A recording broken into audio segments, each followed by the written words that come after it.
Chapter 53. Krishna kidnaps Rukmini. After hearing Rukmini's statement, Lord Krishna was very much pleased. He immediately shook hands with the Brahmana and said, "My dear Brahmana, I am very glad to hear that Rukmini is eager to marry me, since I am also eager to get her hand. My mind is always absorbed in thoughts of the daughter of Bhishmaka, and sometimes I cannot sleep at night because I'm thinking of her. I can understand that the marriage of Rukmini with Shishupal has been arranged by her elder brother in a spirit of animosity towards me. So I am determined to give a good lesson to all of these princes. Just as one extracts and uses fire after manipulating ordinary wood, after dealing with these demoniac princes, I shall bring forth Rukmini like fire from their midst." Krishna, upon being informed of the specific date of Rukmini's marriage, was anxious to leave immediately. He asked his driver, Daruka, to harness the horses for his chariot and prepare to go to the kingdom of Vidarbha. After hearing this order, the driver brought Krishna's 4 special horses. The names and descriptions of these horses are mentioned in the Padma Purana. The first one, Shaibya, was greenish. The second, Sugriva, was grayish like ice. The third, Megha Pushpa, was the color of a new cloud. And the last, Balahaka, was of ashen color. When the horses were yoked and the chariot was ready to go, Krishna helped the Brahmana up and gave him a seat by his side. Immediately they started from Dwaraka and within one night arrived at the province of Vidarbha. The kingdom of Dwaraka is situated in the western part of India, and Vidarbha is situated in the northern part. They are separated by a distance of not less than 1,000 miles. But the horses were so fast that they reached their destination, a town called Kundina, within one night, or at most 12 hours. King Bhishmaka was not enthusiastic about handing his daughter over to Shishupal, but he was obliged to accept the marriage settlement due to his affectionate attachment for his eldest son, who had negotiated it. As a matter of duty, the king was decorating the city for the marriage ceremony and acting in great earnestness to make it very successful. Water was sprinkled all over the streets, and the city was cleansed very nicely. Since India is situated in the tropical zone, the atmosphere is always dry. Dust always accumulates on the streets and roads, so they must be sprinkled with water at least once a day, and in big cities like Kolkata, twice a day. The roads of Kundina were arrayed with colored flags and festoons, and gates were constructed at particular crossings. The whole city was decorated very nicely. The beauty of the city was enhanced by the inhabitants, both men and women, who were dressed in fresh washed clothes and decorated with sandalwood pulp, pearl necklaces, and flower garlands. Incense burned everywhere, and fragrances like aguru scented the air. Priests and brahmanas were sumptuously fed and, according to ritualistic ceremony, were given sufficient wealth and cows in charity. In this way, they were engaged in chanting Vedic hymns. The king's daughter, Rukmini, was exquisitely beautiful. She was very clean and had beautiful teeth. The auspicious sacred thread was tied on her waist, on her wrist, sorry. The auspicious sacred thread was tied on her wrist. She was given various types of jewelry to wear and long silken cloth to cover the upper and lower parts of her body. Learned priests gave her protection by chanting mantras from the Sama Veda, Rig Veda, and Yajurveda. Then they chanted mantras from the Atharva Veda and offered oblations in the fire to pacify the influence of different stars. King Bhishmaka was experienced in dealing with brahmanas and priests when such ceremonies were held. He specifically honored the brahmanas by giving them large quantities of gold and silver, grain mixed with molasses, and cows decorated with cloth and ornaments. Damaghosha, Shishupal's father, executed all kinds of ritualistic performances to invoke good fortune for his son. Shishupal's father was known as Damaghosha due to his superior ability to cut down unregulated citizens. Dama means curbing down, and Ghosha means famous. So he was famous for controlling the citizens. Damaghosha thought that if Krishna came to disturb the marriage ceremony, he would certainly cut him down with his military power. Therefore, after performing the various auspicious ceremonies, Damaghosha gathered his military divisions. He took many elephants garlanded with golden necklaces and many similarly decorated chariots and horses. It appeared that Damaghosha, along with his son and other companions, was going to Kundina not exactly to get Shishupal married, but mainly to fight. When King Bhishmaka learned that Damaghosha and his party were arriving, he left the city to receive them. Outside the city gate were many gardens where guests were welcome to stay. In the Vedic system of marriage, the bride's father receives the large party of the bridegroom and accommodates them in a suitable place for 2 or 3 days until the marriage ceremony is performed. The party led by Damaghosha contained thousands of men, among whom the prominent kings and personalities were Jarasandha, Dantavakra, Viduratha, and Paundraka. It was an open secret that Rukmini was meant to be married to Krishna, but that her elder brother Rukmi had arranged her marriage to Shishupal. There was also some whispering about a rumor that Rukmini had sent a messenger to Krishna. Therefore, the soldiers suspected that Krishna might cause a disturbance by attempting to kidnap Rukmini. Even though they were not without fear, they were all prepared to give Krishna a good fight to prevent the girl from being taken away.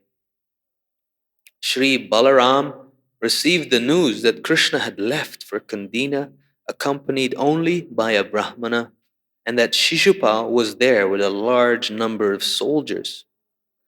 Balaram suspected that they would attack Krishna, and thus, out of great affection for his brother, he took strong military divisions of chariots, infantry, horses, and elephants and went to the precincts of Kundina. Meanwhile, inside the palace, Rukmini was expecting Krishna to arrive. But when neither he nor the Brahmana who took her message appeared, she was full of anxiety and began to think how unfortunate she was. Quote, "There's only one night between today and my marriage day, and still neither the Brahmana nor Shyama Sundara has returned. I cannot ascertain any reason for this." Unquote. Having little hope, she thought that perhaps Krishna had found reason to become dissatisfied and had rejected her fair proposal. As a result, the Brahmana might have become disappointed and not come back. Although she was thinking of various causes for the delay, she expected them both at any moment. Rukmani further thought that the demigods such as Lord Brahma, Lord Shiva, and Goddess Durga might have been displeased. It is generally said that the demigods become angry when not properly worshipped. For instance, when Indra found that the inhabitants of Vrindavan were not worshipping him, Krishna having stopped the Indra Yagya, he became angry and wanted to chastise them. Thus, Rukmini thought that since she did not worship Lord Shiva or Lord Brahma very much, they might have become angry and tried to frustrate her plan. Similarly, she thought that Goddess Durga, the wife of Lord Shiva, might have taken the side of her husband. Lord Shiva is known as Rudra, and his wife is known as Rudrani. Rudrani and Rudra refer to those who are accustomed to putting others in distress to cry forever. Rukmini was thinking of Goddess Durga or Girija, the daughter of the Himalayan mountains. The Himalayan mountains are very cold and hard, and she thought of Goddess Durga as hard hearted and cold. In her anxiety to see Krishna, Rukmini, who was after all still a child, thought this way about the different demigods. The gopis worshipped Goddess Katyayani to get Krishna as their husband. Similarly, Rukmini was thinking of the various types of demigods not for material benefit, but in respect to Krishna. Praying to the demigods to achieve the favor of Krishna is not irregular, and Rukmini was fully absorbed in thoughts of Krishna.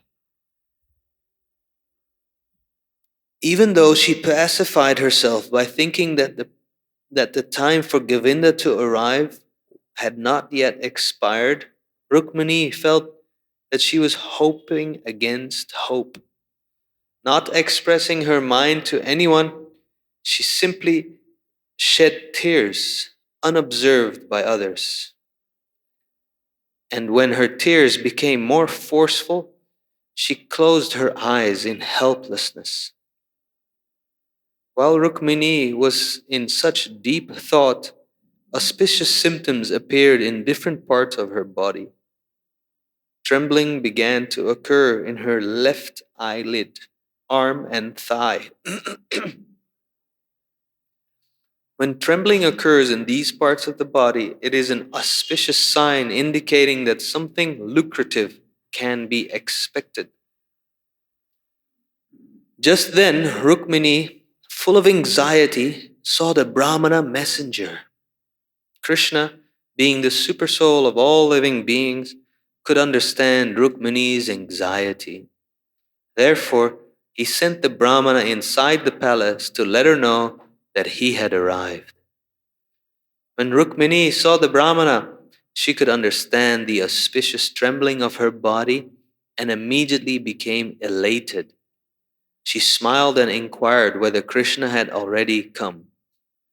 The Brahmana replied that the son of Yad of the Yadu dynasty, Sri Krishna, had arrived. He further encouraged her by saying that Krishna had promised to carry her away without fail. Rukmini was so elated by the Brahmana's message that she wanted to give him in charity everything she possessed. However, finding nothing suitable for presentation, she simply offered him her respectful obeisances. The significance of offering respectful obeisances to a superior is that the one offering obeisances is obliged to the respected person. In other words, Rukmini implied that she would remain ever grateful to the Brahmana. Anyone who gets the favor of the goddess of fortune, as did this Brahmana, is without a doubt always happy in material opulence. When King Bhishmaka heard that Krishna and Balaram had come, he invited them to see the marriage ceremony of his daughter. Immediately he arranged to receive them along with their soldiers in a suitable garden house, as was the Vedic custom. The king offered Krishna and Balaram honey and fresh washed garments. He was hospitable not only to Krishna, Balaram, and kings such as Jarasandha, but also to many other kings and princes according to their personal strength, age, and material possessions. Out of curiosity and eagerness, the people of Kundina assembled before Krishna and Balaram to drink the nectar of their beauty. With tearful eyes, they offered Krishna and Balaram their silent respects. They were very much pleased, considering Lord Krishna the suitable match for Rukmini. They were so eager to unite Krishna and Rukmini that they prayed to the personality of Godhead. Our dear Lord, if we have performed any pious activities with which you are satisfied, kindly be merciful upon us and accept the hand of Rukmini. It appears that Rukmini was a very popular princess, and all the citizens, out of intense love for her, prayed for her best fortune.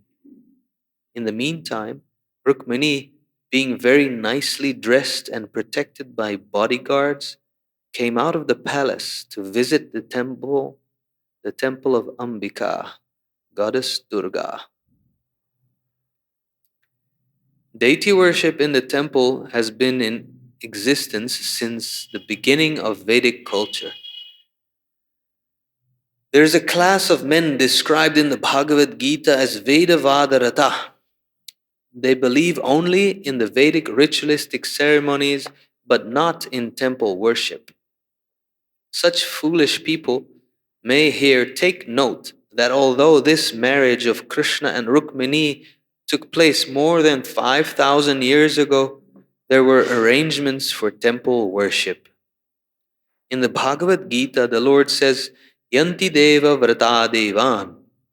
The worshippers of the demigods attain the abodes of the demigods. There were many people who worshipped the demigods and many who directly worshipped the Supreme Personality of Godhead. The system of demigod worship was directed mainly to Lord Brahma, Lord Shiva, Lord Ganesha, and the sun god and goddess Durga. Lord Shiva and goddess Durga were worshipped even by the royal families. Other minor demigods were worshipped by silly lower class people.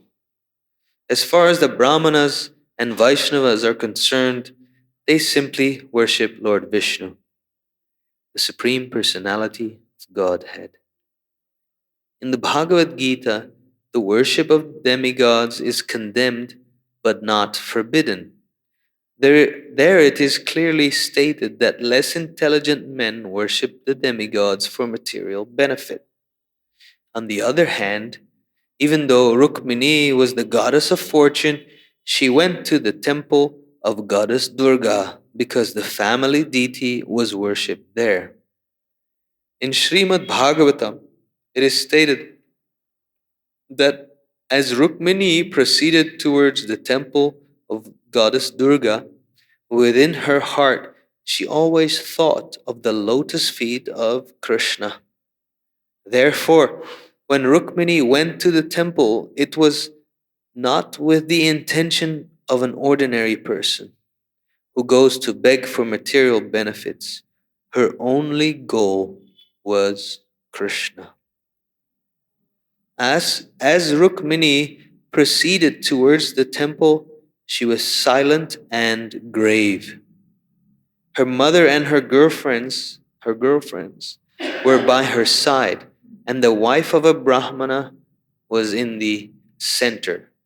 Surrounding her were royal bodyguards.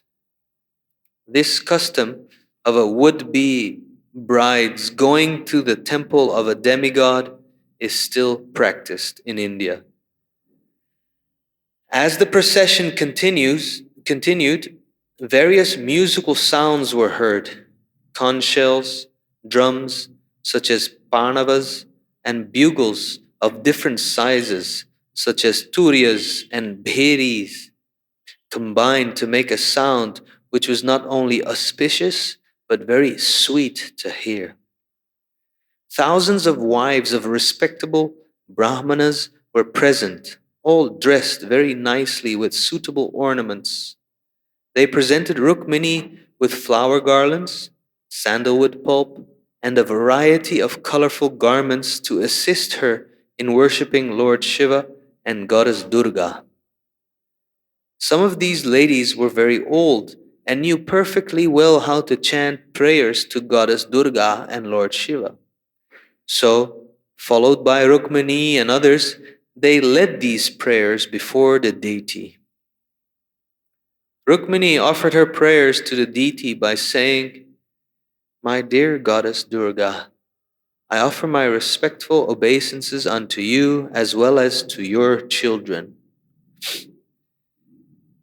Goddess Durga has four famous children: two daughters, the goddess of fortune, Lakshmi, and the goddess of learning, Saraswati, and two sons, Lord Ganesha and Lord Kartikeya. They are all considered to be demigods and goddesses. Since Goddess Durga is always worshipped with her famous children, Rukmini specifically offered her respectful obeisances to the deity in that way.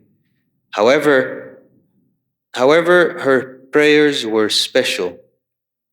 Ordinary people pray to Goddess Durga for material wealth, fame, profit, strength, and so on. Rukmini, however, desired to have Krishna for her husband and therefore prayed that the deity be pleased with her and bless her with that benediction. Since she desired only Krishna, her worship of the demigods is not condemned.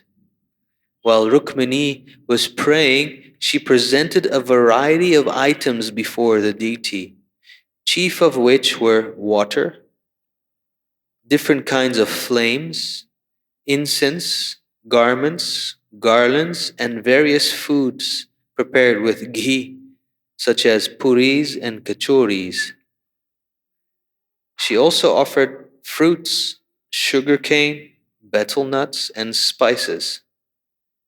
With great devotion, Rukmini offered them to the deity according to the regulative principles directed by the old Brahmana ladies. After this ritualistic ceremony, the ladies offered the remnants of the food to Rukmini as prasadam, which she accepted with great respect.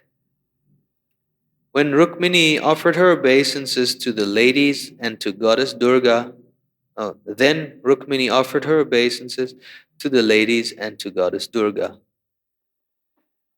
After the business of deity worship was finished, Rukmini caught hold of the hand of one of her girlfriends in her own hand, which was decorated with a jeweled ring, and left the temple in the company of the others.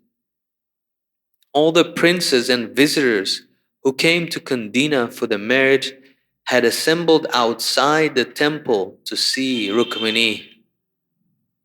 The princes were especially eager to see her because they all actually thought that they would have Rukmini as their wife. Struck with wonder upon seeing Rukmini, they thought she was especially manufactured by the Creator to bewilder all the great chivalrous princes. Her body was well constructed, the middle portion being thin. Her high hips were adorned with a jeweled locket, She had pink lips, and the beauty of her face was enhanced by her slightly scattered hair and by different kinds of earrings. The bodily luster and beauty of Rukmini appeared as if painted by an artist, perfectly presenting beauty, following the descriptions of great poets. Rukmini's breasts are described as being somewhat high, indicating that she was just a youth, not more than 13 or 14 years old. Her beauty was specifically intended to attract the attention of Krishna. Although the princess gazed upon her beautiful features, she was not at all proud. Her eyes moved restlessly, and when she smiled very simply like an innocent girl, her teeth appeared just like jasmine buds. Expecting Krishna to take her away at any moment, she proceeded slowly towards her home. Her legs moved just like a full grown swan, and her ankle bells tinkled mildly. The chivalrous princes assembled there were so overwhelmed by Rukmini's beauty that they became almost unconscious and fell from their horses and elephants. Full of lust, they hopelessly desired Rukmini's hand, comparing their own beauty to hers. Srimati Rukmini, however, was not interested in any of them. In her heart, she was simply expecting Krishna to come and carry her away. As she was adjusting the ornaments on a finger of her left hand, she happened to look upon the princess and suddenly saw that Krishna was present amongst them. Although Rukmini had never before seen Krishna, she was always thinking of him. Thus, she had no difficulty recognizing him amongst the princely order. Krishna, unconcerned with the other princes, immediately took the opportunity to place Rukmini on his chariot, marked by a flag bearing an image of Garuda. He then proceeded slowly, without fear, taking Rukmini away exactly as a lion takes a deer from the midst of jackals. Meanwhile, Balaram appeared on the scene with the soldiers of the Yadu dynasty. Jarasandha, who had many times experienced defeat by Krishna, roared, "How is this? Krishna is taking Rukmini away from us without opposition. What is the use of our being chivalrous fighters with arrows? My dear princes, just look. We are losing our reputation. He is just like a jackal taking booty from a lion." Thus ends the Bhaktivedanta purport of the 53rd chapter of Krishna. Krishna kidnaps Rukmini.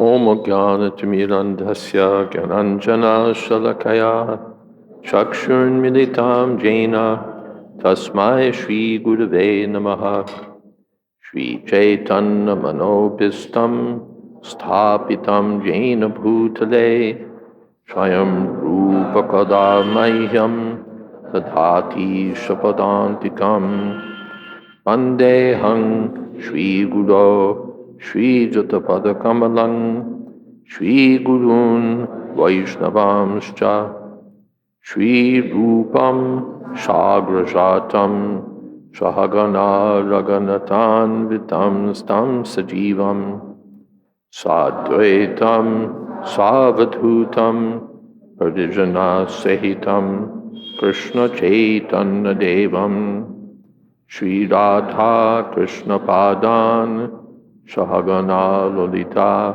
Shri Vishakhan Vitamscha He Krishna Karuna Sindho Dinabandho Jagatpate Gopesha Gopika Kanta Radha Kanta Namostute Tapta Kanshana Gaurangi Radhe Vrindavaneshwari Vrishabhanu Sute Devi Pranamami Hori Priye Vanchakolpatarubhyascha Kripa Sindho Pyevacha Patitanam Pavanebhyo Vaishnavebhyo Namo Namaha Shri Krishna Chaitanya Prabhu Nityananda Shri Advaita Gadadhar Shivasadi Gaur Bhakta Hare Krishna,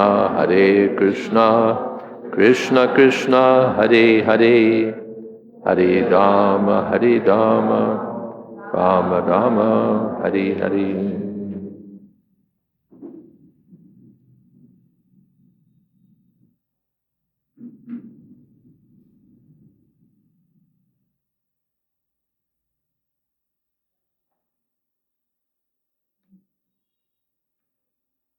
Our chapter begins with Lord Krishna accepting the proposal delivered by the Brahmin and at once leaving for Kundin, where the marriage ceremony was to take place. Daruka, his driver, yoked his 4 special horses, and in one night they traversed the distance of perhaps more than 1,000 miles.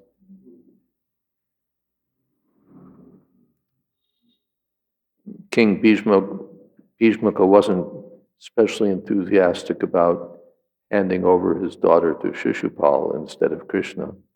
But since his eldest son had arranged the marriage, Bhishmaka was going along with it and making all festive preparations to make the ceremony a grand success.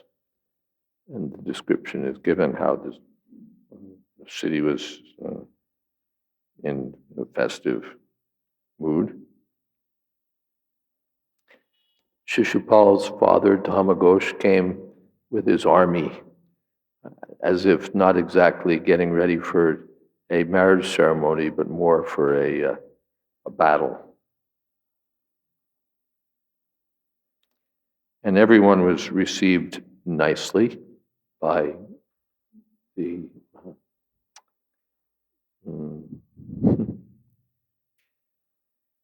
King Bhishmaka. The Dhamaghosh's party was nicely received, and there was the open whispering that there might be some message sent to Krishna. So the Dhamaghosh should come with that also in mind. And Lord Balaram, hearing that Krishna had left alone with the Brahmin, followed behind with a contingent of soldiers from the Yadu dynasty. Meanwhile, in the palace, Rukmini's in anxiety.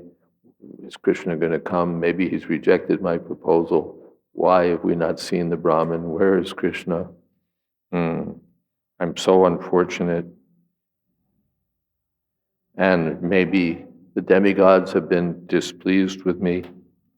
She was thinking of Lord Shiva and Durga Devi as Rudra and Rudrani, those who make everyone else cry.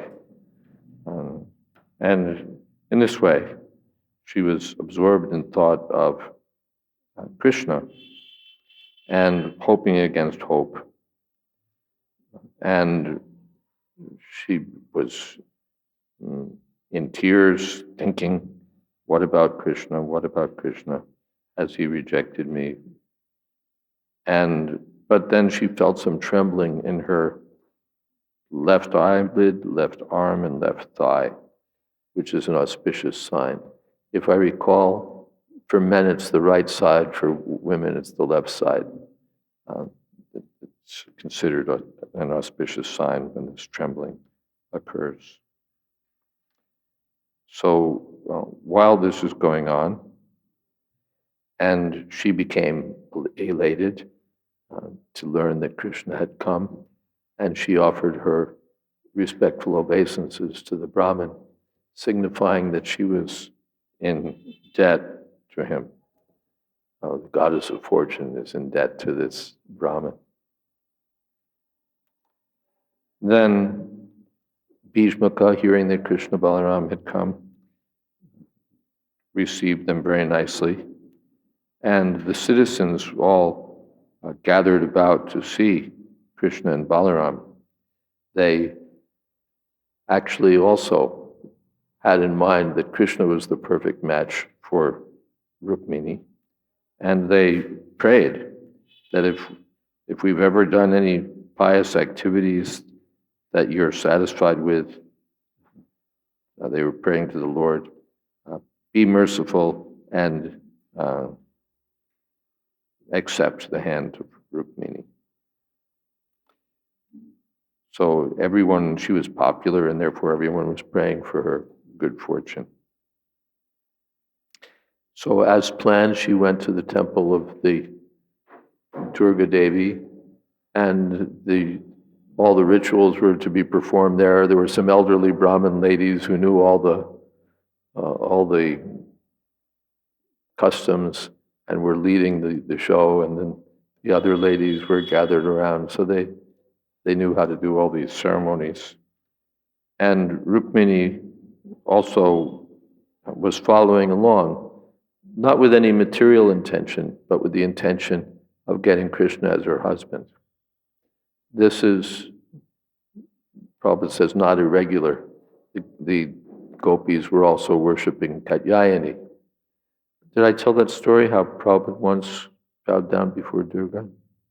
I was on a walk with Prabhupada here in Vrindavan with some other devotees near the Govindaji temple, if I remember. And as we were walking through some gardens, Prabhupada saw a structure, like a raised platform with a tin roof, they have those. And he was up, like maybe so high, Prabhupada got up the little stairs to see, and there was like a little shrine there with some incense, and I forget if there was some music. And Prabhupada saw that that in the shrine was a deity of Durga Devi. So Prabhupada offered full dandavats in front of the deity. And then Prabhupada got up on his hands and knees and was seen. And Prabhupada said, we're also worshipping Durga Devi. He said, but not like the materialists, Dhanam Dehi, give me this, give me that, give me wealth, give me my laundry list of desires. Prabhupada said, we're not like that, but Shrishti Stiti Pralaya Sadhana Shakti Reka Chayeva Yasya Bhuvanani Vibharti Durga Ichchanurupam Api Yasya Chacheshta Tesa Govindamadi Purusham Tamahang Bhajami. The gopis are worshipping Katyayani. You're very dear to Krishna, you're always carrying out the order of Krishna. So please, may we have Krishna as our husband. So in this way, we're worshipping, we worship Durga or Katyayani. Please let us be engaged in the service of Krishna. And Prabhupada, his eyes were moist while he was speaking that way. Hare Krishna, Janmashtami Prabhu.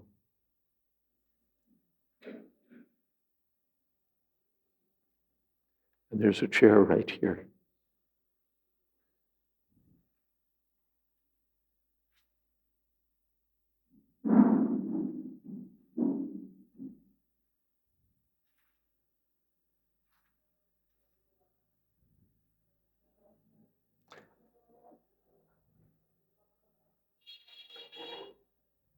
Hare Krishna. See that little seat right there? The little Duri? Yeah, you can give to Janmashtami under his feet. There you go.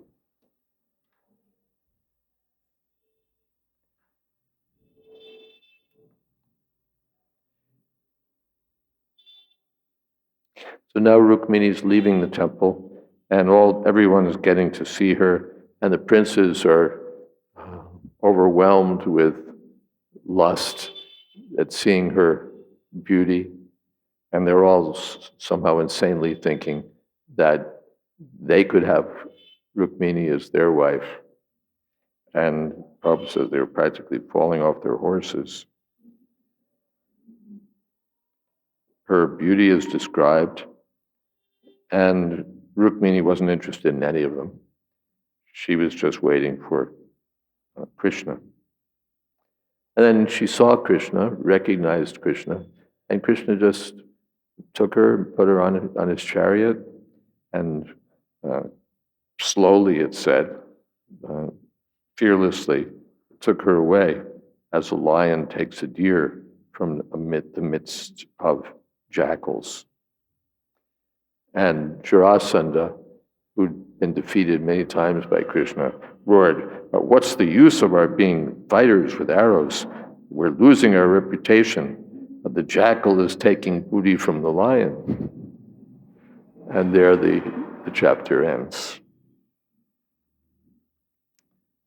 So, are there any comments or questions? Yes. And you have some water for me. Hare Krishna. Hare Krishna. How is it possible that Rukmi was overruling his father and determined Although she was? that Rukmi was Rukmi. overruling his father in who his sister would be marrying because his father wanted. How was Rukmi overruling the desire of his father? Wasn't exactly overruling, because he's the son, the father has authority, but out of affection. This is family, what should we say, family politics. Out of affection, apparently Rukmi was pushing for Shishupal, and out of affection, Bhishmaka was going along with it. All right, he's my eldest son. So sometimes that happens. Just like Dhritarashtra. How is he going along with all these nefarious plans of Duryodhana? Dhritarashtra is not a fool, but why is he going along with this? Well, of course, in his case, he also had his own personal ambitions, but especially it was out of excessive affection for his son.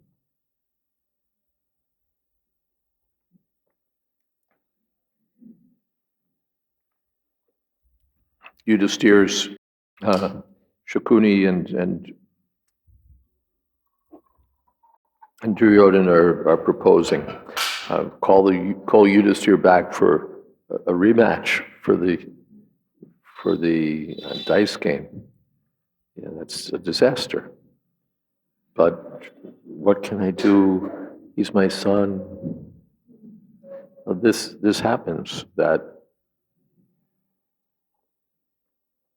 parental affection is so strong that the parents go along with the will of the son, even when the son is on the wrong track. And yes. Hare Krishna Maharaj. How wonderful this pastime, this episode. The Ranchor returns unarmed to look Jarasandha in the eye and takes his wife as well. How wonderful. I'm sorry, the acoustics are such that I couldn't hear a word. You heard?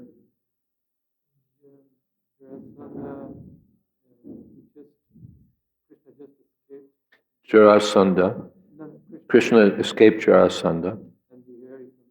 And here he comes back, yes. And there they are again, the two enemies, Krishna and Jarasandha.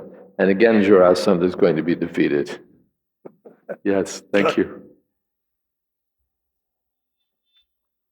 Yes, in the back.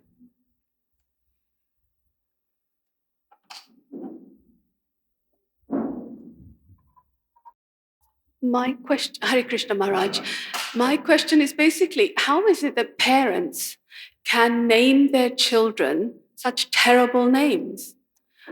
How can parents name their children such terrible names? Like Duryodhana?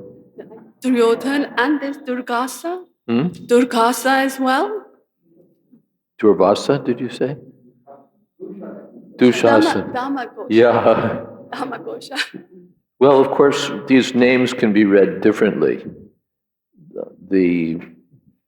What Dushasana means, how do we derive Dushasana? But these names can be read differently.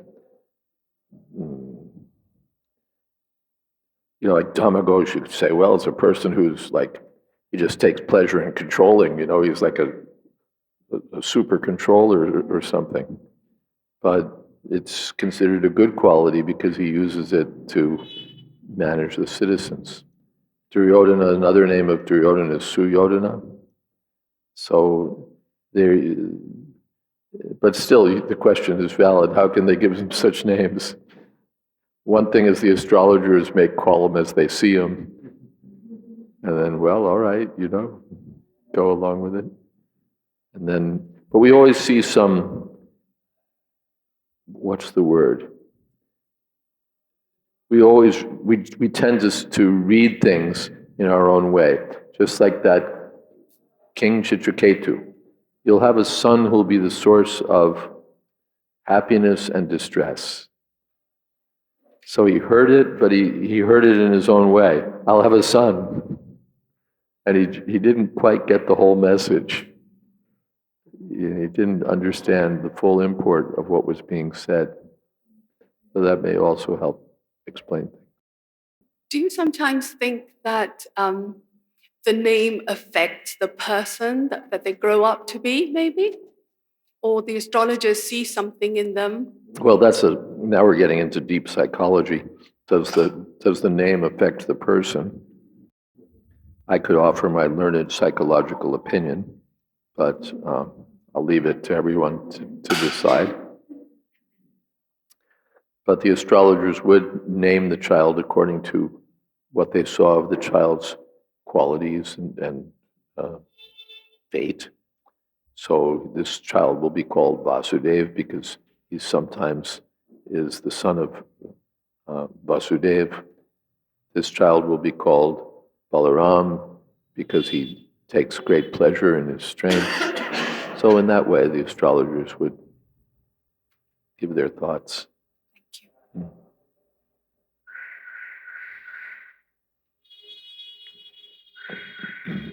you.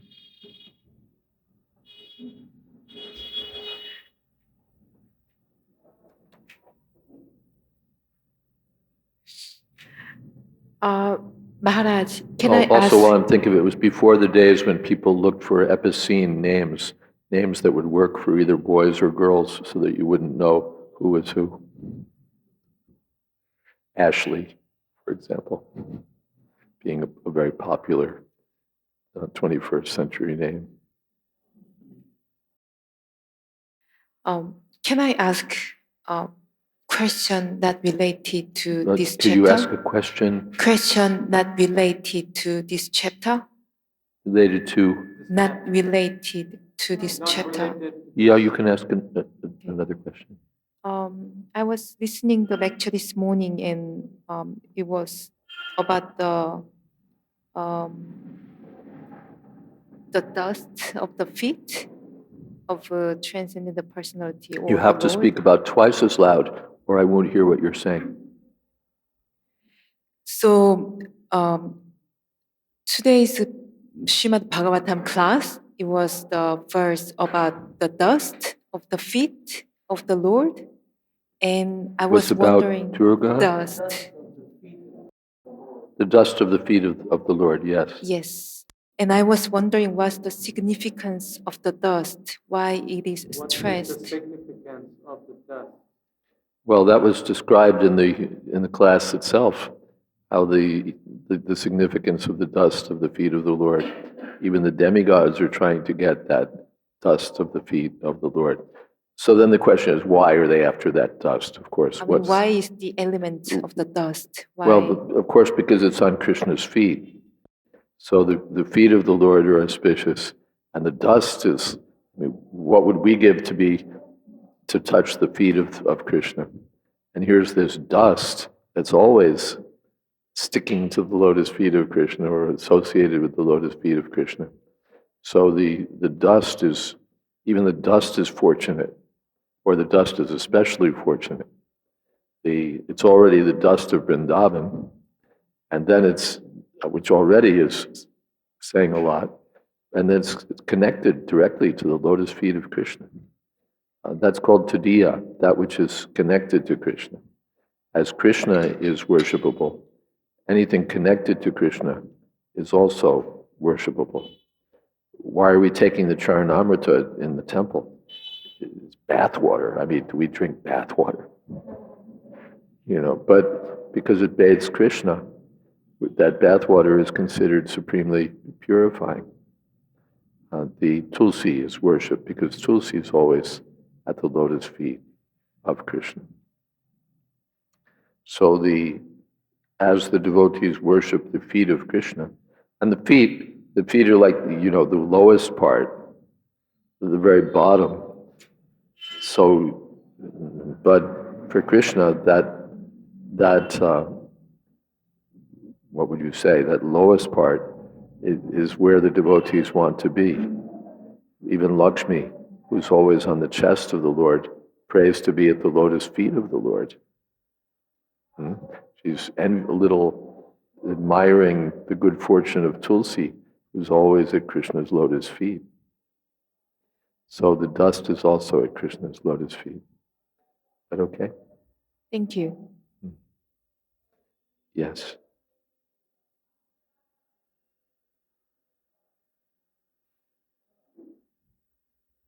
Hare Krishna. So Maharaj, here Rukmini accepted the remnants of food offered to Mother Durga. Yes. So as like we are in Hare Krishna devotees, so we can also accept food because Do we also accept the Prasad. food offered to the demigods? Generally, the Vaishnavas are not keen on accepting the food offered to the demigods. The Ramanuja Sampradaya, they won't even enter a temple of a demigod, to say nothing of accepting the remnants of food from the demigod. That said, Lord Chaitanya Mahaprabhu would visit the temples of the demigods, and I would think that he would accept the prasadam. If you go there, I'll come see you, but I won't take your prasadam. But again, in that mood, not seeking some material benediction. Oh, if I take the prasadam. There's a temple in Assam, in Guwahati, called Kamakya Devi. It plays a role in the Bhagavad-Gita, and that's a Durga temple. I visited. After all, I'd edited Bhagavad-Gita, so when I went to Guwahati, I couldn't not visit the temple of Kamakya Devi. And behind the temple, there's a tank, a pond, we call it. And written there, I forget if it was I think it was in Hindi. There was it had been handwritten. Kamakya Devi fills all desires. Kamakya Devi fulfills all desires. So people go there for that reason. Oh, goddess, give us this, give us this, give us this, fulfill this desire, that desire. They sacrifice goats before the deity. There's even a guillotine there for sacrificing animals.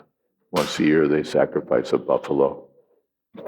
All with this idea of getting the desired material benedictions that they seek. And of course, they seek prasadam of the deity with that same thing in mind. So if the Vaishnavas visit a temple of Durga or any demigod, as Chaitanya Mahaprabhu sometimes did, their intention is different. They respect the demigods as servants of the Lord, and their prayer is only to be engaged in Krishna's service. So if they accept prasadam of the deity, it's only in that mood. That said, our usual program is to take Krishna prasadam. And also, Maharaj, here, like, it is given that Durga has 4 famous children, but out of which Saraswati is also mentioned. So, Maharaj, any comments about that you want to make? It was all good until you said blah, blah, blah, blah, blah. Any comments, Maharaj, you want to make about that? No. Because Saraswati is considered as daughter of Brahma. Daughter of Brahma? Wife of Brahma, no? And daughter, like, I Both, mean, there no? is this pastime, yes. I don't have anything to say. No. Something else?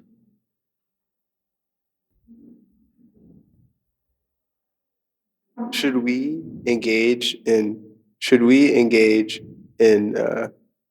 Rat's worship of the demigods in the mood of like the residents of Vrindavan for Katyayani to obtain Krishna as a husband, or Durga like Rukmini to attain Krishna as a husband?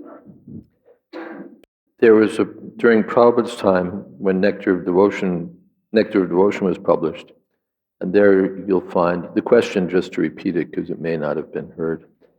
Should we also engage sometimes in the worship of the demigods to pray to be engaged in Krishna's service? Some benediction for them. So there was, in Prabhupada's time, Nectar of Devotion was published. There you'll find a paragraph where it's recommended that one should begin the worship of the demigod Ganesh, because Ganesh removes all obstacles. So one should learn to worship Ganesh. So there were some devotees, particularly our Guru Kripa Swami was leading a party of devotees who were collecting to build this Vrindavan temple. Maybe you've seen the plaque thanking him and Yashodananda Swami. They collected so much to build this temple. They were in Japan and other places and collecting. And they had a team of enthusiastic, that is to say, aggressive collectors, and kind of what we would call a fired up party. And Guru Kripa wrote to Srila Prabhupada and asked if they could worship Ganesh to, for blessings to increase the take, essentially, the collection. And Prabhupada said yes. He said, but you must give me, I forget what his number was, something like $100,000 a day. He said, not a farthing less. He said, then you can worship Ganesh.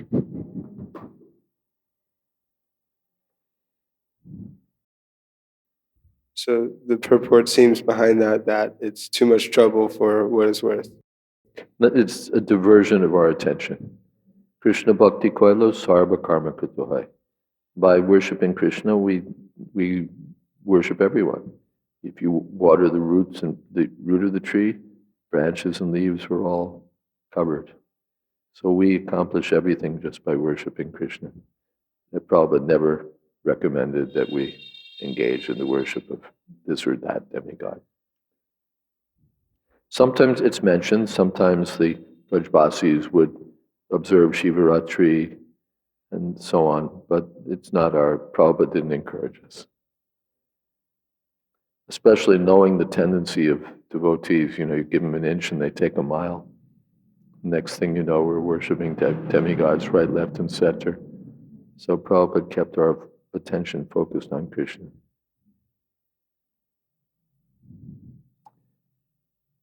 Yes, in the back.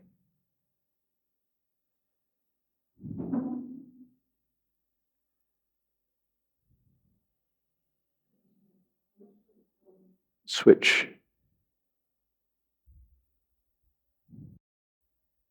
Actually, I'm from Bengal. You're from Calcutta. Bengal? Yes, I was born in Bengal, but I actually grew up in London. And my father used to do Durga Puja because, we believe in Kali and Durga. I couldn't hear you.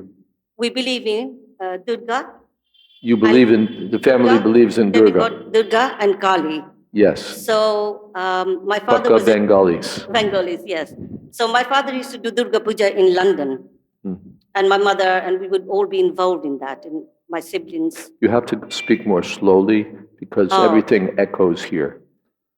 Okay. So just continue, but loud and slow and clear. Okay.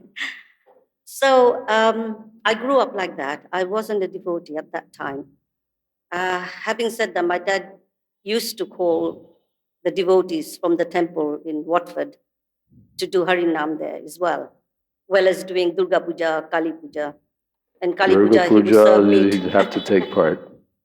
Yes. So as far as the prasad, I was just thinking, if I do go to Durga Puja, which I haven't done for years, but when I did go as a devotee, I try not to take the prasad because the people that prepare the prasadam, they actually eat, they're non-veg. Yes. So therefore, I didn't take the offering from them because even though it's been offered to Durga Devi, although I pray to Durga, if she gives me the strength to come closer to Krishna. Yes, that's good. Your family is from Bengal, although you grew up in London. So worship of Durga is a family tradition, Guru Puja, Durga Puja, and so on. So sometimes, now and then, you would go to the Durga Puja celebrations in London, but you wouldn't take the prasad because, after all, who knows what the people who are eating, the people who are preparing the prasad eat. We probably fish, at least, and who knows what else. So you were reluctant to take the prasad. So you take Krishna prasadam and everything's included. If I go anywhere, I take the Krishna prasadam with me to my family. I give it to them. I take Krishna prasadam. You bring Krishna prasadam to your family. Yes, perfect. I cook for them and take it to them. But I'm a bit reluctant to go to Durga Puja anywhere because I do not want to offend them by saying I don't want the prasad and, Yeah, we don't really need to attend these celebrations.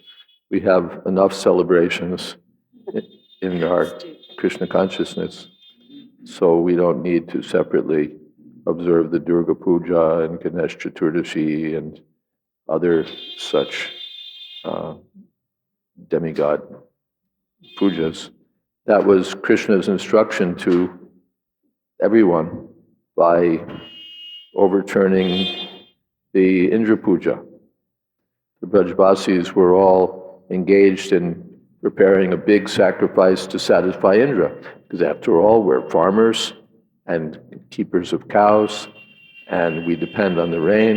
The rain is kindly sent to us by King Indra, and so every year we worship King Indra out of respect and gratitude and to keep the rain coming. And Krishna said, you don't need to worship Indra, just worship Govardhan. And in this way, he's teaching Sarvadharman Pratyaja Mamekam Sharanam. And you just worship me, and you don't have to see to worshiping anyone else. Krishna Bhakti Koilo Sarva Karma Kritohai. Just by worshiping Krishna, all worship is covered.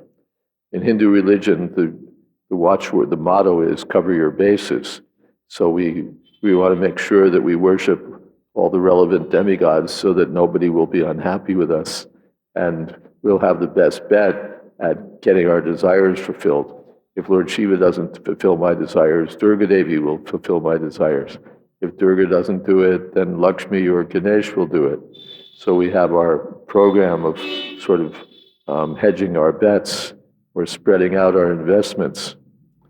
But Krishna says, Sarva Dharman, you can give up everything else and just engage in service to me. Is that all right? Good, thank you.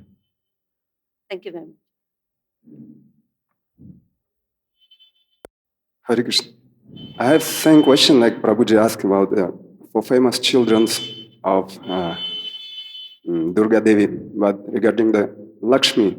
Lakshmi was mentioned, and in this context, she was mentioned as one of the devatas, the status of devata. Yeah. So we know many parts of Srimad Bhagavatam mentioning about Lakshmi Devi as an eternal potency, and here she appears like a devata. This is the material, we hear about Lakshmi as the famous daughter of Durga. We hear about worship of Lakshmi, and people do worship Lakshmi as one of the devatas, it's mentioned. So what does that mean? Because we hear that she's the potency of Lord Vishnu. How is she one of the devatas? This is the materialistic mentality, to take Krishna's energy separately, to separately approach Krishna's energy for sense gratification. So Lakshmi is meant for service to Narayan, but they'll approach Lakshmi, please, serve me, give your blessings to me. And it's very common, Lakshmi Puja, people will offer worship to Lakshmi to get wealth.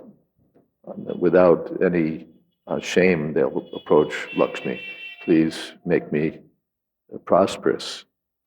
But they're not interested in Narayan.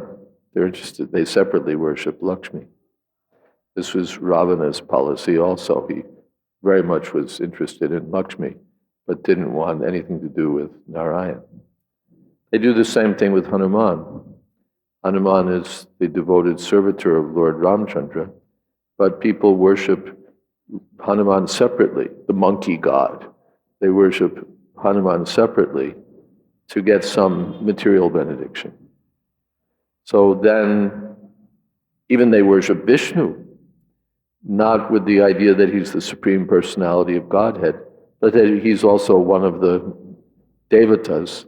And it doesn't really matter which devata you worship, because your worship all goes to the Absolute, it all goes to the Supreme. So whoever you like most, put your dollar there. So that's a materialistic conception of Vishnu also, as a devata, on the same level as Brahma, Shiva, Ganesh, Surya. So this is the materialistic mentality. But the Vaishnavas always want to see Lakshmi and Narayan together, Sita, Ram, Lakshman, Hanuman together. They don't want to separate Krishna's energy. Is that okay? One more thing related to the appearance of Lakshmi Devi. Whoa. Slow, same message, slow and clear. Related to the appearance of Lakshmi Devi, as it said here. Appearance of Lakshmi Devi. She appeared as a daughter of Parvati. And elsewhere in Bhagavatam mentioned that I think she appeared from the churning of the milk ocean. Churning of the ocean, yes. Yes, that's the account given, that she appeared from the churning of the ocean.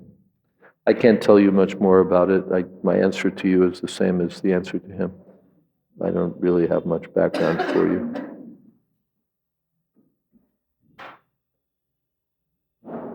One way or another, there she is, and she's by the side of Narayan. And one more thing. I heard that there is two, the Vahan, so means Lakshmi riding on.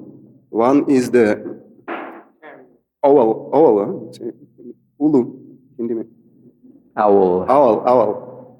And another, obviously, Garuda, with Narayan. Garuda is Vishnu's carrier. Yes. So when Vishnu takes Lakshmi, then she's riding on Garuda. Otherwise, yes, the owl is associated with Lakshmi. Or Athena if you're in Greek mythology. Okay, we are at an eligible time to stop and have kirtan. And I wonder who's leading kirtan today.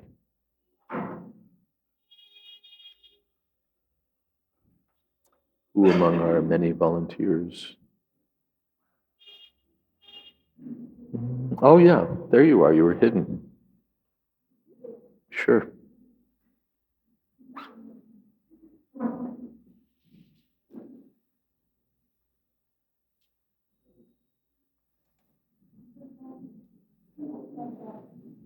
Do we have a drum here today? It's coming, the drum is coming.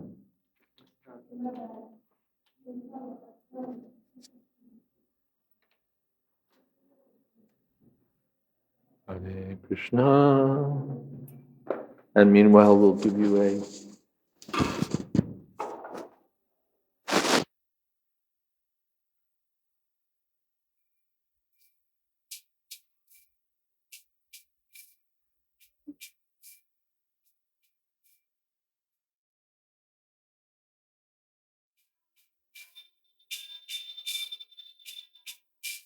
Krishna Krishna Hare Hare Hare Rama Hare Rama Rama Rama Hare Hare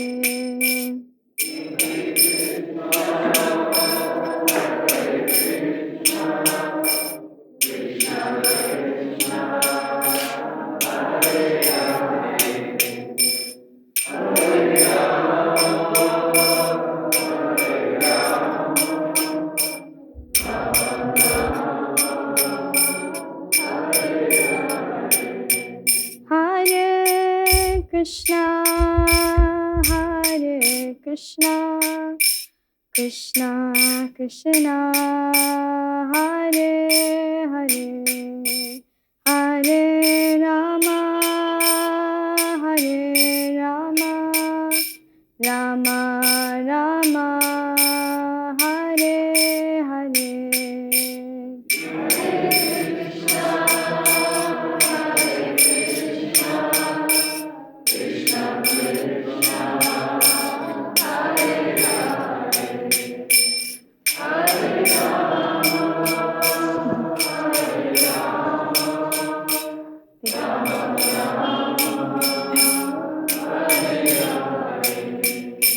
Hare Krishna Hare Krishna Krishna Krishna Hare Hare Hare Rama Hare Rama Rama Rama Hare Hare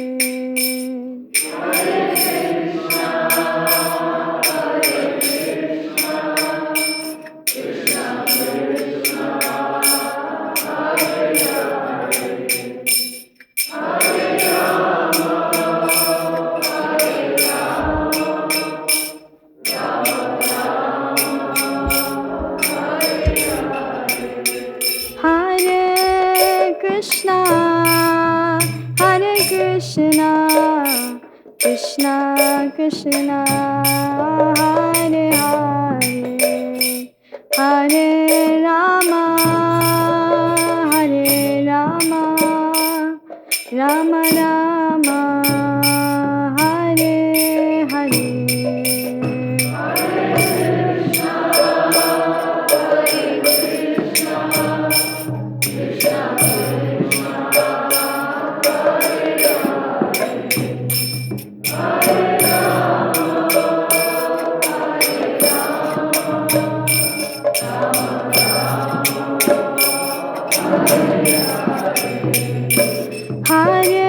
Krishna, Hare Krishna, Krishna Krishna, Hare Hare, Hare Rama, Hare Rama, Rama Rama, Hare Hare.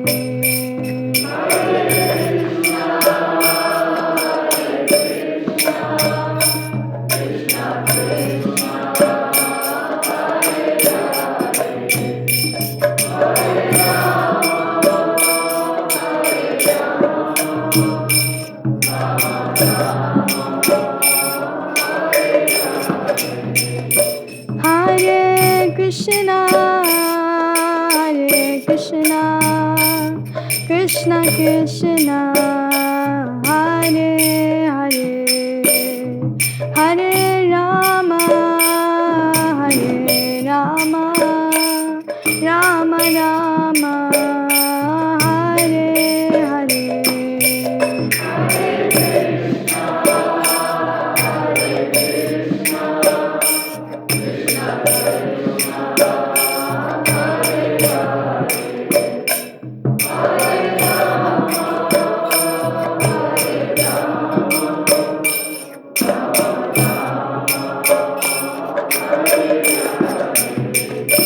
Hare Krishna, Hare Krishna, Krishna Krishna, Hare Hare, Hare Rama, Hare Rama, Rama Rama, Hare Hare.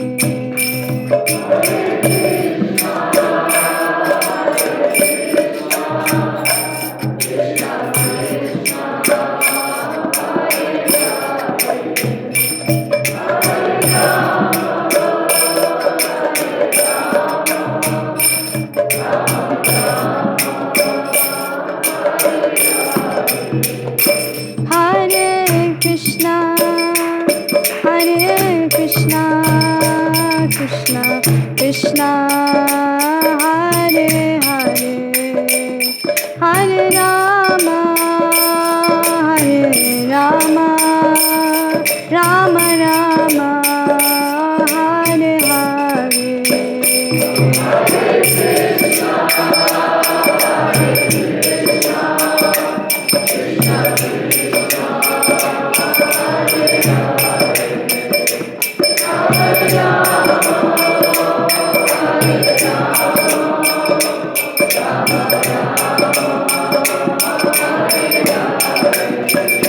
Hare Krishna, Hare Krishna, Krishna Krishna, Hare Hare, Hare Rama, Hare Rama, Rama Rama, Hare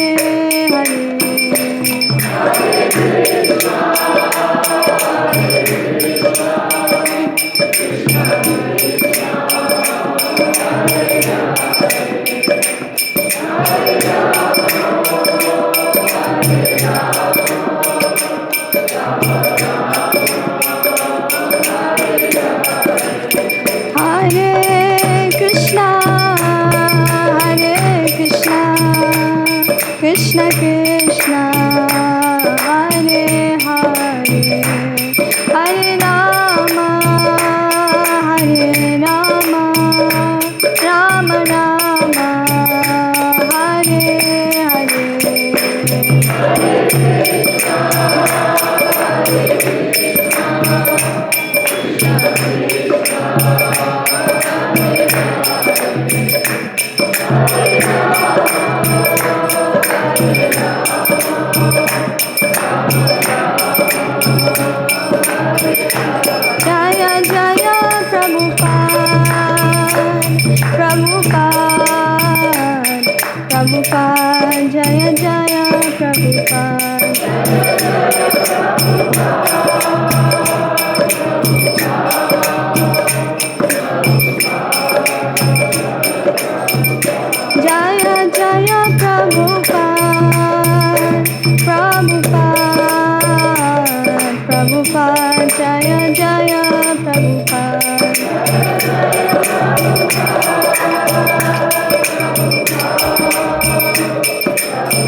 Jai Om Vishnupad Punamansa Pariprajaka Ashtotar Shri Srimad A.C. Bhakti Vedanta Swami Maharaj Prabhupada Ki Jai Ananta Koti Vaishnava Vrinda Ki Jai Nama Charja Shri Haridas Thakur Ki Jai Prem Sakaho Shri Krishna Chaitanya Prabhu Nityananda Shri Advaita Gadadhar Shivasadi Gaur Bhakta Vrinda Ki Jai Shri Shri Radha Krishna Gopinath Sham Kund Radha Kundagiri Govardhan Ki Jai Vrindavan Dham Ki Jai Navadip Dham Ki Jai Jagannath Puri Ki Jai Gangamai Ki Jai Jamunamai Ki Jai Tulsi Devi Ki Jai Bhakti Devi Ki Jai Samaveta Bhakta Vrinda Ki Jai. All glories to the assembled devotees. All glories to the assembled devotees. All glories to the assembled devotees. Gaur Premanande. Thank you all very much. And we'll continue to meet in this room. We'll continue to meet in this room. And that's it. Thank you again. And be sure to take some prasada. Yes? Oh, 5:30 tomorrow. Yeah, thank you for reminding me. Tomorrow we'll start at 5:30 every Saturday. Every Saturday we start at 5:30 because Kadambakanan Maharaj does a program in the afternoon. So we want to give people enough time. So 5:30 tomorrow, otherwise every day at 5. And Hare Krishna.